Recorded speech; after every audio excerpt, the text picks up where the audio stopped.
Hi అండి, నమస్తే. Welcome back to Godavari kitchen and vlogs. ఇదేంటి గోదావరి కిచెన్ అండ్ బ్లాగ్స్ అని చెప్తుంది అనుకుంటున్నారా? గోదావరి ఆల్ ఇన్ వన్ ఉండేది, కానీ అది మాకు YouTube channel name already use చేసిన వాళ్ళు ఉన్నారండి. అది మాకు తెలియదు, చూసుకోలేదు. మేము కూడా అదే పెట్టాము. అయితే హ్యాండిల్ నెక్స్ట్ ఛానల్ నేమ్ ఒకటే ఉండాలి. దానివల్ల మేము గోదావరి కిచెన్ అండ్ బ్లాగ్స్ అయితే మార్చుకున్నాము. ఇంకా కొత్తగా చూస్తున్న వాళ్ళు అయితే కొంచెం ప్లీజ్ మా ఛానల్ని సబ్స్క్రైబ్ అయితే చేయండి, లైక్ చేయండి, షేర్ చేయండి, సబ్స్క్రైబ్ అయితే చేసేయండి. Godavari kitchen and vlogs. ఈరోజు అయితే నేను ఉసిరికాయ పచ్చడి చేస్తున్నానండి. పిక్కల్ నిల్వ పచ్చడి. ఇది పీసెస్ చేసి అయితే నేను పచ్చడి పెడతాను. చూడండి రెసిపీ అయితే. ఇక్కడ నేను 1/2 kg ఉసిరికాయలు అయితే తీసుకున్నానండి. ఫస్ట్ అయితే ఇక్కడ 2-3 టైమ్స్ బాగా వాష్ చేసుకోండి. తర్వాత తడి లేకుండా ఫస్ట్ డ్రై చేసి తర్వాత మళ్ళీ క్లాత్ పెట్టి బాగా తుడిచేసుకోండి.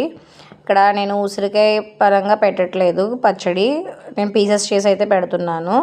మీరు కావాలంటే ఉసిరికాయ అలా ఫస్ట్ ఘాట్లు అలా పెట్టేసుకుని అలా ఉంచేసి ఫ్రై చేసుకోండి. నేనైతే ఇక్కడ పీసెస్ అయితే చేసేస్తున్నాను. ఫైనల్లీ ఇలాగైతే మొత్తం కట్ చేసేసుకున్నానండి పీసెస్ కింద. మొత్తం ఎంత అయితే వచ్చింది క్వాంటిటీ మనకి. ఇక్కడ ఫస్ట్ అయితే కడాయి హీట్ పెట్టుకోండి. నెక్స్ట్ ఇక్కడ 1 టీ స్పూన్ మెంతులు అయితే వేసుకున్నాను. జస్ట్ అలా ఫ్రై చేసుకోండి. చూసారు కదా, అలా ఫ్రై అయిపోయిన వెంటనే ఇంకా 1 టేబుల్ స్పూన్ అయితే ఆవాలు వేసుకుంటున్నాను. ఇక్కడ 1/2 kgకి అయితే చెప్తున్నానండి ఇంగ్రీడియంట్స్. మీరు 1 kg కావాలంటే డబల్ చేసుకోండి క్వాంటిటీ. ఇంగ్రీడియంట్స్ అయితే సరిపోతుంది. లేదు తక్కువే ఇంకా అంటే 1/2 kg ఇంకా తక్కువ అంటే 1/4 kg కానీ పెట్టుకుంటే ఇప్పుడు చూపించిన ఇంగ్రీడియంట్స్లో అన్నీ సగం సగం అయితే వేసుకోండి, సరిపోతుంది పావుగా అయితే. ఇలా చూసారు కదా, మనకి ఆవాలు ఇలా చిటపటలు అనేటప్పటికి మనం స్టవ్ అయితే ఆఫ్ చేసేసుకోండి. మిక్సీ జార్లోకి అయితే తీసేసుకున్నానండి. ఇలాగా ఫస్ట్ మెత్తని పౌడర్లో అయితే చేసుకోండి.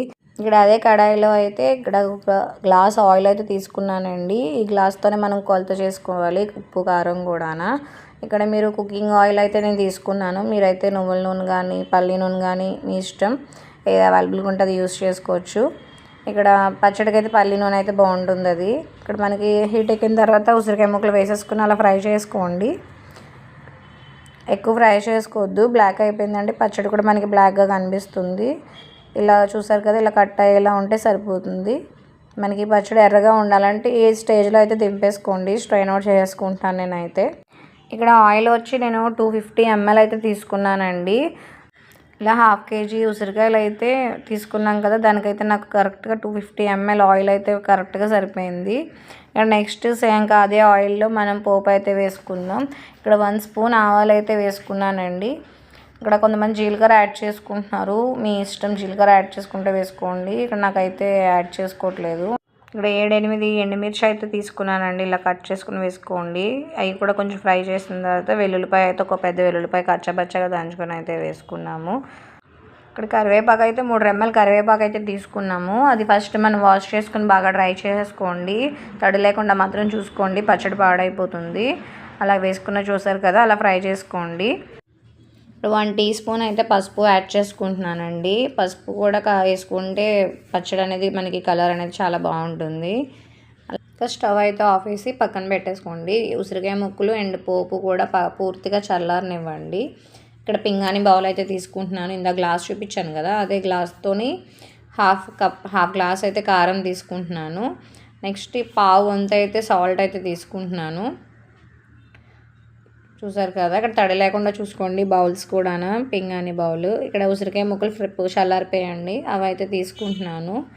ఫస్ట్ డ్రై ఇంగ్రీడియంట్స్ అన్నీ కొంచెం మిక్స్ చేసేయండి. మనం ఇది పౌడర్ చేసుకున్నాం కదా, ఆవపిండి, ఆవాలు, మెంతులు కలిపి ఇది మొత్తం వేసేసుకుని అలాగా మొత్తం ఫస్ట్ డ్రై ఇంగ్రీడియంట్స్ అంతా అలా కలిపేసుకుంటే చూసారు కదా, బాగా రెడ్గా బాగుంది, ముక్కకు బాగా పడుతుంది అన్నమాట. ఇక్కడ ఒక పెద్ద వెల్లుల్లిపాయ అయితే తొక్క తీసుకొని రెంబలు వేసుకుంటున్నానండి. అలా చూసారు కదా, ఇక్కడ మనం పేస్ట్లా కూడా చేసుకుని కచ్చపచ్చగా బాగా దంచుకొని పేస్ట్లా కూడా చేసుకుని వేసుకోవచ్చు. నెక్స్ట్ ఇక్కడ 3 నిమ్మకాయలు అయితే నేను అలా జ్యూస్ తీసుకుని వేసుకుంటున్నాను. ఇక్కడ అంటే 3 టేబుల్ స్పూన్స్ అయితే పడుతుంది. నెక్స్ట్ పోపు అయితే వేసేసుకోండి. నిమ్మరసం, పోపు ఇవన్నీ ఇంకా బాగా మిక్స్ అయ్యేలాగా బాగా కలపండి పచ్చడికి. ఇక్కడ 3 days అయితే మనం ఊరబెట్టాలండి పచ్చడిని, వెంటనే తినడానికి అవ్వదు. ఇంకా ముక్కలో ఉన్న జ్యూస్ అంతా మనకి బాగా మిక్స్ అయ్యి ఆయిల్లో కలిసిపోతుంది. ఆయిల్ కూడా మనకి ఇక్కడ సరిపోలేనట్టు కనిపిస్తుంది కానీ 3 డేస్కి అయితే బాగా మనకి పైకి తేలుతుందండి. ఇక్కడ పొడి పొడిగా ఉన్నట్టు ఉంది కదా, ఆయిల్ అయితే సరిపోతుందండి మనకి. 3 డేస్కి అయితే ఆయిల్ అనేది బాగా పైకి వస్తుంది, పచ్చడి బాగా మగ్గిపోతుంది. ఇక్కడ చూసారు కదా, ఇదైతే సెకండ్ డే. పెట్టిన రోజు అయితే ఫస్ట్ డే, ఇదైతే సెకండ్ డే మనకి. అప్పటికే ఆయిల్ కొంచెం రిలీజ్ అయింది కదా, చూసారు కదా. నెక్స్ట్ ఇక్కడ మూత పెట్టేసుకొని మళ్ళీ థర్డ్ డే అయితే తిప్పాను ఇలాగా. ఇక్కడైతే ఆయిల్ ఫుల్గా పైకి తేలింది, పచ్చడి కూడా బాగా మగ్గిపోయింది. ఇక్కడ మనకు 3 డేస్ ఇదే జార్లో అయితే ఉండాలి. నెక్స్ట్ మీరు వేరే చిన్న దాంట్లోకి ఏమైనా తీసుకోవాలనుకుంటే తీసుకోవచ్చు. ఇప్పుడు ఒకసారి ట్రై చేయండి, నచ్చితే లైక్ చేయండి, షేర్ చేయండి, కమెంట్ అయితే చేసేయండి ఎలా వచ్చిందో.